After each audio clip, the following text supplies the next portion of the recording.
नमस्कार। हमारी इस खास पेशकश में आपका स्वागत है। आपके साथ मैं हूं दीपेश जैन। तो जनादेश सबके सामने आ चुका है। जी हां, देश के सामने आ चुका है और कह सकते हैं कि महाराष्ट्र में महायुति ने एक नया कीर्तिमान रचा है और बम्पर बहुमत वहां पर देश की जनता ने महायुति गठबंधन को दिया है। साथ ही साथ अगर बात करें झारखंड की, तो वहां पर एक बार फिर जेएमएम अपनी सरकार बनाने जा रही है और मध्य प्रदेश हो, उत्तर प्रदेश हो, तमाम राज्यों में जो उपचुनाव हुए उनके भी नतीजे देश की जनता के सामने आ चुके हैं। तो इन नतीजों के मायने क्या हैं? इन चुनावों पर कई महीनों से हर किसी की नजर थी, हर कोई दिल थाम कर देखना चाहता था कि आखिर महाराष्ट्र और झारखंड में क्या होगा। और उसके बाद जब आज नतीजे आ गए हैं तो फिर ये तस्वीर सामने कि विजयपुर में कांग्रेस को विजय मिली। कह सकते हैं कि 23 में भी कांग्रेस जीती थी, लेकिन तब रामनिवास रावत जीते थे और इस बार रामनिवास रावत चुनाव हारे हैं। तो क्या संदेश गया है इन नतीजों से, इसी पर हम चर्चा करेंगे।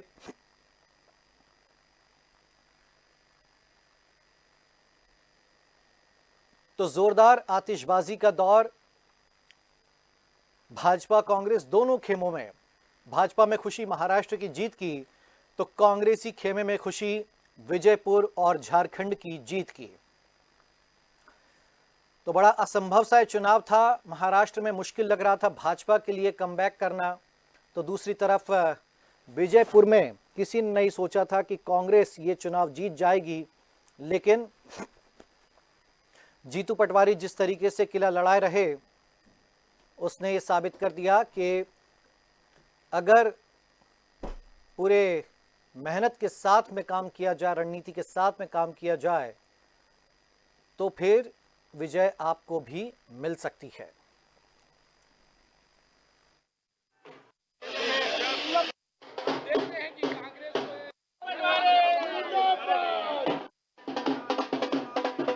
कांग्रेस दफ्तर में लंबे अरसे बाद जश्न, ढोल ताशे, आतिशबाजी और मिठाई खिलाने की ये तस्वीरें बड़े अरसे बाद नजर आई हैं, क्योंकि विधानसभा चुनाव में बुरी तरह हार हुई थी।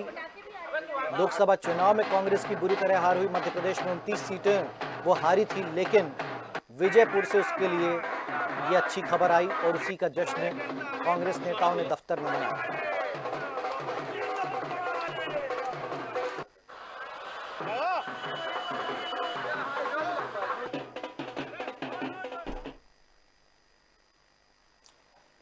चलिए, तो इन नतीजों पर हम चर्चा करेंगे। हमारे साथ कुछ खास मेहमान हैं, उनका हम परिचय कराते हैं। हमारे साथ में वरिष्ठ पत्रकार भानु चौबे जी जुड़ गए हैं।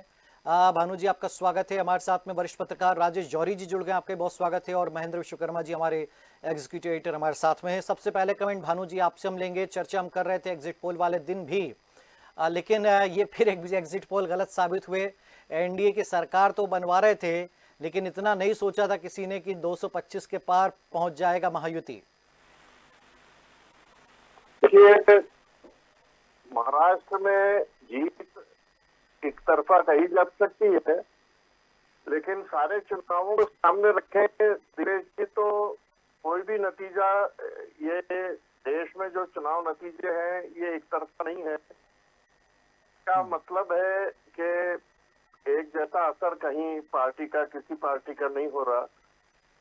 विजयपुर और महाराष्ट्र ये दो इम्पोर्टेंट नतीजे हैं। झारखंड में तो जैसी उम्मीद थी मोर्चे की वो जीता है, पर महाराष्ट्र में महायुति का जीतना, पार्टी का आकलन बिल्कुल सही बैठा कि हम इसमें बाजी मार लेंगे, और कांग्रेस बिल्कुल बहुत बुरी दशा में आ गई है। और इधर विजयपुर की बात भी करिए कि विजयपुर में जो नतीजा है वो ये बताता है कि कांग्रेस के लिए अब भी कुछ दिल धड़कते हैं, अभी भी कुछ लोग हैं, अभी भी कुछ लोग चाहते हैं। और अगर पार्टी अपना हाल सुधार ले, अपना चाल चलन ठीक कर ले, तो इस बात को उम्मीद दी जा सकती है कि आप कुछ आगे बढ़ेंगे। ये एक बार लोकसभा में हुआ था, एक बार फिर हुआ है, लेकिन मुझे अफसोस होता है कि पार्टी कभी अपना हाल सुधारने में सफल नहीं हो पाती। बिल्कुल, मैं फिर आता हूँ सर आपके पास में। राजेश जी का कमेंट हम ले लें। राजेश जी, जो भी नतीजे आए हैं, पहले दो राज्यों की अगर बात कर लें, महाराष्ट्र झारखंड की, हालांकि झारखंड में भी देखिए दिलचस्प बात यह है कि कुछ एग्जिट पोल कह रहे थे कि एनडीए इजीली जो है वहां पर बहुमत हासिल कर लेगा या एक आध दो पांच सीटें पीछे, लेकिन फिर देखिए आप, किसी ने नहीं सोचा था कि 56 सीटों पर जेएमएम गठबंधन पहुंच जाएगा। राजेश जी, राजेश जी का ऑडियो। वैसे थे, क्योंकि झारखंड की उम्मीद नहीं थी, किसी को नहीं थी उम्मीद कि झारखंड में वापस से सरकार बन जाएगी। उसके बहुत सारे कारण हैं जनता में। जो एक तो इतने समय मुख्यमंत्री के जेल में रहने के बाद, जमानत इतनी मुश्किल से मिलने के बाद, एक चीज तो पक्की थी कि कहीं ना कहीं उनका जो है रोल तो था उसमें, जिस कारण से वो अंदर पहुंचाया गया था। तो अब ऐसे में ऐसा लग रहा था कि जनता शायद उस पे उन पर इतना विश्वास नहीं करेगी, पर फिर कहीं ना कहीं बीजेपी की वहां पे रणनीति फेल हुई। पर महाराष्ट्र में जो हुआ है उसके पीछे पूरे तरीके से आरएसएस की बहुत कड़ी मेहनत है। बहुत जो आरएसएस के जो कार्यकर्ता हैं, घर घर छोटी छोटी टोलियों में माइक्रो मैनेजमेंट जो उन्होंने किया, उस कारण से किए, नहीं तो महाराष्ट्र में स्थिति और खराब थी। आज 6 महीने पहले तो कुछ समझ मान ही रहा था कि भाजपा वापस आ सकती है, भाजपा का जो गठबंधन है आ सकता है, लेकिन फिर आ गया। और उसके पीछे जो है आप एक चीज देखिए कि जब झारखंड की जहां तक बात करते हैं, झारखंड में उस तरह से आरएसएस का नेटवर्क है, उस तरीके से काम नहीं किया जैसा महाराष्ट्र में किया है। ये एक बहुत बड़ा कारण है। और ऐसा अब ये झारखंड के जो चुनाव रिजल्ट है, भले ही कांग्रेस और विपक्ष के को महाराष्ट्र में हार का सामना करना पड़ा, पर झारखंड के रिजल्ट से उनको वापस से एक एनर्जी, ऊर्जा तो मिली है। और विजयपुर के चुनावों ने तो जबरदस्त हाइट पे पहुंचा दिया मध्य प्रदेश में भाजपा को, कांग्रेस को। जी लेकिन क्या लगता है राजेश जी, क्या हेमंत सोरेन का जेल जाना ही उनके लिए प्लस पॉइंट साबित रहा? नहीं, जेल जाना से ज्यादा वो जेल तो जिस कारण से गए थे सबको मालूम है, और इतनी मुश्किल से जमानत मिली ये भी सबको मालूम है। बार बार जमानत खारिज हो रही थी ये भी सबको मालूम है, पर भाजपा सही तरीके से उसको कैश नहीं कर पाई। अच्छा। भाई आपका जो आपने सही तरीके से रणनीति नहीं खेली वहां पर, वो काम नहीं कर पाए कि आप उसको कटघरे में नहीं खत्म कर पाए ढंग से। और हेमंत सोरेन, चूंकि जबकि हेमंत चंपी सोरेन वाला मसला अलग चल रहा था, उसके बावजूद हेमंत सोरेन की इतनी बबर जीत जो है, ये बताती है कि कहीं ना कहीं भाजपा की वहाँ पे पॉलिसी सही नहीं रही। बिल्कुल, यह कह सकते जो मुद्दे वहां पर उठाए गए, झारखंड बचाओ का जो नारा दिया गया या घुसपैठ का जो मुद्दा उठा, आखिर क्यों वहां पे लोगों ने भरोसा नहीं किया, इस पर हम और आगे विश्लेषण करेंगे। लेकिन मैं जी एक कमेंट आपसे, महाराष्ट्र झारखंड, फिर हम मध्य प्रदेश पर बात करेंगे। पहले महाराष्ट्र झारखंड में क्या है? देखिए, महाराष्ट्र में तो वही नारा चल गया है कि एक रहेंगे तो सेफ रहेंगे, और देवेंद्र फडणवीस ने भी मीडिया से बात करते हुए यही कहा। और महायुति गठबंधन को ये शायद बहुत जल्दी समझ में आ गया था कि इलेक्शन मोड में आने से पहले कि अगर हम थोड़ा बहुत भी दाएं बाएं हुए तो फिर दिक्कतें होंगी। और ये परिणति है इस बात की कि देखिए 225 सीटों के करीब, अगर 288 सीटों में महायुति गठबंधन आगे चल रहा है और कुछ में जीत तो दर्ज हो ही चुकी है, तो ऐसे में निश्चित तौर से ये कहा जा सकता है कि अब महाविकास अघाड़ी को जरूर सोचने पर मजबूर किया है इन परिणामों ने महाराष्ट्र के। महाराष्ट्र में दूसरी बात ये बिल्कुल फैक्ट है कि जो डॉक्टर राजेश जौहरी कह रहे हैं कि देखिए नागपुर मुख्यालय है संघ का, और संघ कभी भी ऐसे मैसेज नहीं देना चाहेगा, चाहे फिर भाजपा से उसके अंदरूनी कितने भी मनभेद हों, लेकिन वो मनभेद इलेक्शन में जो है नतीजों के रूप में सामने ना आए, इस बात का विशेष ख्याल रखा जाता है। तो एक संदेश देने की कोशिश की गई है, डोर टू डोर संपर्क। ये बहुत माइक्रो मैनेजमेंट है भाजपा के संगठनात्मक ढांचे का, ये माइक्रो मैनेजमेंट है सभी जो एक साथ कहते हैं ना कि कुनबे में बड़ा परिवार हो जाता है, उस परिवार के संगठित होने का। और ये माइक्रो मैनेजमेंट है जो निश्चित तौर से संघ की भूमिका बहुत अहम और निर्णायक इन परिणामों में दिखाई दे रही है। तो अब भारतीय जनता पार्टी को भी भविष्य में ये जरूर सोचना पड़ेगा कि जहाँ जहाँ इलेक्शन लड़ना है वहाँ स्ट्रेटेजी ऐसी ही होनी चाहिए। रही बात झारखंड की, झारखंड में देखिए चुनाव तो बिल्कुल मजबूती से भारतीय जनता पार्टी ने लड़ा ही है, उसमें तो कोई दो मत नहीं है। लेकिन कभी कभी होता क्या है कि जो एक जैसे किसी को जेल में भेज दिया या जेल चला गया कोई अपने गुनाहों के कारण, अपने अपराधों के कारण, लेकिन जब कोई पॉलिटिकल लीडर होता है तो उसको फिर वो इस हिसाब से लेता है कि हमको तो भाई चूंकि हमारी केंद्र में सरकार नहीं है, हमको घेराबंदी की जा रही है, हमारे साथ अन्याय किया जा रहा है, तो वो एक जो सहानुभूति का फैक्टर होता है वो निश्चित तौर से जो है वो जाता है इन इलेक्शन में। और 81 सीटें हैं उसमें, और 81 सीटों में से करीब ये कह सकते हैं कि ज़्यादातर सीटें वहाँ पर देखिए जनजातीय वर्ग की हैं। तो ये भी एक फैक्टर है कि जनजातीय वर्ग का जो मतदाता है वो यदि एक लय बना लेता, एक राय बना लेता, तो फिर परिणाम ऐसे ही आते हैं।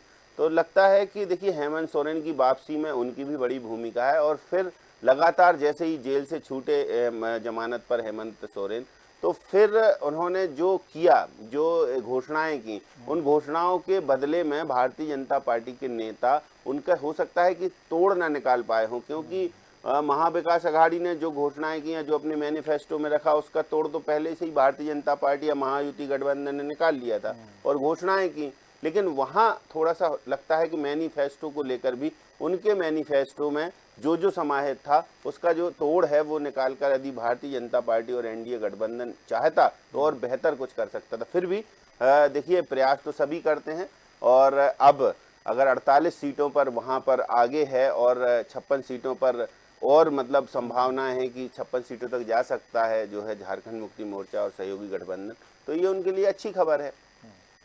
बिल्कुल। चलिए भानु सर, एक ये मैसेज गया कि भैया लाड़ की बहन योजना जो थी महाराष्ट्र में चलाई उसका फायदा वहां मिल गया, और जो मैया योजना मध्य प्रदेश की लाडली बहन की तर्ज पर जो सोरेन ने चला दी थी समय रहते हेमंत सोरेन ने, उसका फायदा उनको मिल गया। क्या मानते हैं आप ये इम्पैक्ट रहा है चुनाव में? मध्य प्रदेश में भी हमने नतीजा देखा और महाराष्ट्र में भी उसका असर देख रहे हैं। और मैं तो चाहूंगा कि पार्टी को आगे आके शिवराज जी को इस बात के लिए श्रेय दिया जाना चाहिए कि मध्य प्रदेश इस मामले में लीड करता रहा उनकी वजह से, और उनकी लाडली बहन योजना जो उनकी उपज थी सोच की, वो कितनी जगह काम आ रही है। लेकिन झारखंड के बारे में जो राय है वो मैं थोड़ा सा ये कहना चाहता हूँ उसमें कि जीत तो जीत होती है, कारण कुछ भी हो, और हार तो हार होती है। अब अगर झारखंड में बीजेपी हारी है तो हारी है, और सोरेन जीते हैं तो जीते हैं, वो कोई भी वजह रही हो। जैसे महाराष्ट्र में बीजेपी जीती है तो जीती है, कारण कुछ भी रहे हो। और मुझे लगता है झारखंड में एंटी आदिवासी जो फीलिंग पैदा करने में सोरेन सफल रहे कि देखिए आदिवासियों के साथ ये अत्याचार किया जाता है, आदिवासी विरोधी केंद्र सरकार है, शायद वो उसमें सफल रहे और ये बात वो घर घर तक पहुंचा सके। और महाराष्ट्र में तो क्या ही बात कहना चाहिए, इतनी बड़ी जीत है कि न जीत का श्रेय ढूंढने की जरूरत है, न कारण ढूंढने की जरूरत है, वो तो एक तरफा जीत दिखाई दे रही है बिल्कुल। अब सवाल आएगा कि यहाँ बीजेपी का मुख्यमंत्री मांगेगी कि नहीं, वो तब एकनाथ शिंदे टिके रहेंगे कि नहीं टिके रहेंगे। ये आपने मेरे मन के में सवाल अगला यही पूछ रहा था, आपने मुझसे पूछ लिया। लेकिन हम चलिए राजेश जी से पूछते। राजेश जी, भाजपा के सामने बड़ा धर्म संकट, अब आप 120 से ज्यादा सीटें ला रहे हैं, तो क्या पीछे की सीट पे बैठेंगे, या वो जो कह रहे कि अब तीनों के, हालांकि एक स्वर में बयान है, तीनों ने प्रेस कॉन्फ्रेंस भी कर ली और कहा कि तीनों दल मिल बैठ कर के सीएम तय करेंगे, लेकिन होना क्या चाहिए और क्या संभावना आपको नजर आ रही? क्या कोई भाजपा बड़ा दिल दिखा करके फिर शिंदे को सीएम बना सकती, या फिर नहीं अब तो सीएम भाजपा का ही होगा? इसमें ऐसा देखिए लगता है कि भाजपा के लिए इस समय ये जरूरी नहीं है कि सीएम उनका हो, भाजपा के लिए जरूरी है कि नीतियां उनकी हों। और एकनाथ शिंदे ने वही सब किया जो भाजपा चाहती थी, वही उनका एजेंडा पूरी तरीके से वही था जो भाजपा का एजेंडा था। तो देखिए भाजपा क्या है, लॉन्ग टर्म गेम खेल रही है, मतलब उसकी पॉलिटिक्स बहुत लॉन्ग टर्म है। अगर उसने कई बार ऐसा हुआ है भाजपा के साथ में कि कुछ ऐसे दल उसके साथ में आए और वो दल बिल्कुल नहीं जीत पाए, फिर भी उनको उन्होंने मंत्री भी बनाया, साथ रखा, सब कुछ किया। क्यों किया? ताकि लॉन्ग टर्म में लॉन्ग रन में ये मैसेज जाए कि जो गठबंधन है तो गठबंधन है। फिर ऐसा नहीं कि सीटें कम हो गई तो अब हावी हो गए, ऐसा नहीं होना चाहिए। तो कहीं ना कहीं, लेकिन एक बात और देखिए, इस जीत के पीछे एक कारण बहुत बड़ा है कि एकनाथ शिंदे ने भी, देवेंद्र फडणवीस ने भी, सबने एक रूप से कहा था कि सीएम की कुर्सी रेस में नहीं हूँ। और एकनाथ शिंदे का ये बयान जो है, ये कोई नॉर्मल बयान नहीं था, ये बहुत बड़ा बयान था। और इससे जनता की मन में ये आ गया कि यहाँ पर कुर्सी की लड़ाई तो नहीं होगी। तो कुर्सी की लड़ाई नहीं होगी तो फिर जनता का विश्वास बढ़ जाता है कि कुर्सी के पीछे ये लड़ेंगे नहीं आपस में। और वैसे तीनों दल मिलके करेंगे, लेकिन ये तो पक्का है कि अगर जो भी सीएम होगा वो या तो शिवसेना में से होगा या भाजपा में से। अजीत वाली टीम में तो नहीं होगा, ये तो कन्फर्म, इसमें कोई शक नहीं है। क्योंकि अजित पवार ने भी कोई कसर नहीं रखी थी ना भाई, चाहे वो बटेंगे तो कटेंगे का विरोध करना हो या दूसरे तरीके के मुद्दे उठाने हो या नवाब मलिक की बयानबाजी हो। देखिए नवाब मलिक वाला मामला तो कितना सीरियस है, इसलिए पर फिर भी उसके बावजूद भी आप देखिएगा, ये मतलब इतने सालों का अनुभव ये सिखाता है कि भाजपा फिर भी उसको अजीत पवार जी को हाशिए पर ही खेलेगी किसी भी हालत में, चाहे कुछ भी हो जाए। क्योंकि आज एक राज्य में ऐसा करने से उनको बहुत लंबा नुकसान, हाँ, फिर दूसरे राज्यों तक गलत मैसेज जाता है। आप ऐसी गलती कभी नहीं करेंगे। जी महेंद्र जी, मंत्री रामनिवास रावत चुनाव हार गए विजयपुर में, क्या कारण रहे? बिल्कुल, ये तो देखिए मध्य प्रदेश में उपचुनाव हुआ और झारखंड और महाराष्ट्र के चुनाव की जितनी चर्चा हम कर रहे हैं उतनी ही चर्चा मंत्री रामनिवास रावत के हारने की दूसरे राज्यों में हो रही कि आखिर ये कैसे हो गया। तो देखिए फैक्टर हैं, कभी कभी उल्टे पड़ जाते हैं और रामनिवास रावत जी के साथ ऐसा ही हुआ क्योंकि उन्होंने पूरी भरसक प्रयास किया। मुख्यमंत्री डॉक्टर मोहन यादव को कई बार उधर ले गए और कई घोषणाएं भी करवाई और क्षेत्र की जनता को भरोसा दिलाया कि जो हमने निर्णय लिया कांग्रेस छोड़कर भाजपा में आने का, वो निर्णय हमारे लिए ठीक है और सभी जनता के लिए ठीक है विकास कार्यों पर। ये भी जो है काम नहीं आया उनका।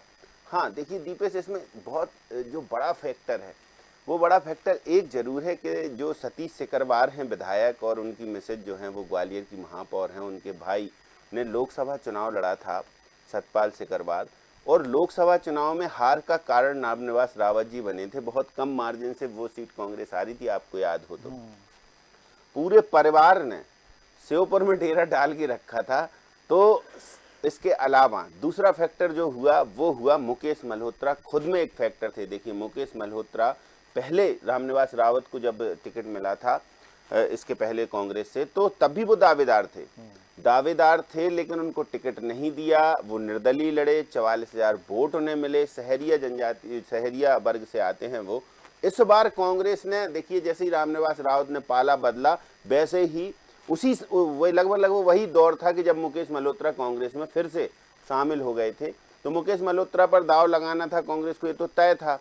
ये एक सहानुभूति मिल गई उनको कि पिछली बार तीसरे नंबर पर आए थे, तो इस बार जनता ने उनको कहा कि चलिए अब इनको एक मौका दे दिया जाए, क्योंकि जो नेक टू नेक फाइट लेता है, जो निर्दलीय होकर 44,000 वोट लेता है और कांग्रेस का फिर साथ मिल गया, तो निश्चित तौर से कुछ ना कुछ राहत भरी। तो जो जनजातीय वर्ग जो करीब 60,000 वहाँ पर माना जाता है कुल मतदाताओं की तुलना में, तो 60,000 वोट बहुत होता है। और वो एकदम से मूव हो जाए या उसका 60-70% भी मूव हो जाए तो फिर निश्चित तौर से जीत के मायने बदल जाते। लेकिन बहुत नेक टू नेक फाइट हुई है। देखिए रामनिवास रावत भी बहुत कम मार्जिन से जो है हारे हैं चुनाव। 7,000 नहीं, हालांकि नहीं, हम तो ये कहेंगे कि 7,000 बहुत है, क्योंकि पहले एक बार वो 3,000 2,500 से जीते, एक बार 2,500 से हारे, तो इस बार 7,000 तो ये मतलब हालांकि उनकी हार से वहाँ के भाजपाई जो नेता हैं जो दावेदार थे वो बेहद खुश होंगे जाहिर सी बात कि ठीक है भाई, अब कम से कम इनको मंत्री पद भी मिल गया, सारी जिम्मेदारियां मिल गई और अब ये चुनाव भी हार गए, तो अगली बार हो सकता है हमें मौका मिले। उसमें पूर्व विधायक देखिए बयान ही आते रहे उनके, लेकिन अब मजबूरी क्या ना करवाती है, तो फिर उनको साथ भी रहना पड़ा। तो अंदर खाने में कहीं ना कहीं ये दल बदल का जो मुद्दा है वो बहुत प्रभावी रहा और मंत्री रामनिवास रावत को इसका खामियाजा भुगतना पड़ा। हालांकि भारतीय जनता पार्टी ने पूरी अपनी स्ट्रेटेजी अपनाई, पूरी ताकत झोंकी, लेकिन उस ताकत झोंकने के बाद भी यदि रामनिवास रावत हारे तो निश्चित तौर से उनके प्रति जो जनता की नेगेटिविटी है, बाहर की क्षेत्र की जनता, देखिए ग्वालियर चंबल अंचल की जनता ऐसी होती है कि जो ठान लेती है वो करके छोड़ती है। उदाहरण है हमारे सामने 2023 के चुनाव, जिसमें नरोत्तम मिश्रा जी जैसे दिग्गज भी हारे। तो ये जनता का जो आक्रोश है वो यहाँ पर परिणाम के रूप में पानी गर्म है चंबल का, इसलिए तो कहते हैं ना उबाल मारता है। खैर भानु जी, एक कमेंट विजयपुर पर आपका, क्या इफेक्ट होंगे इसके? हमारे यहाँ प्रश्न उठाने की और उत्तर का मुकम्मल जवाब लेने की कोई परंपरा नहीं है। नहीं तो पूछा जाना चाहिए कि 3 महीने पहले किस आधार पे उन्हें मंत्री बनाया और किस आधार पे उन्हें उम्मीदवार बनाया, क्या पार्टी अपने इस आकलन में फेल रही। दूसरी बात यह है कि जैसा मैंने कहा कि जीत तो जीत है, हार तो हार है। 7,000 हो या 700 हो, हारे तो हैं।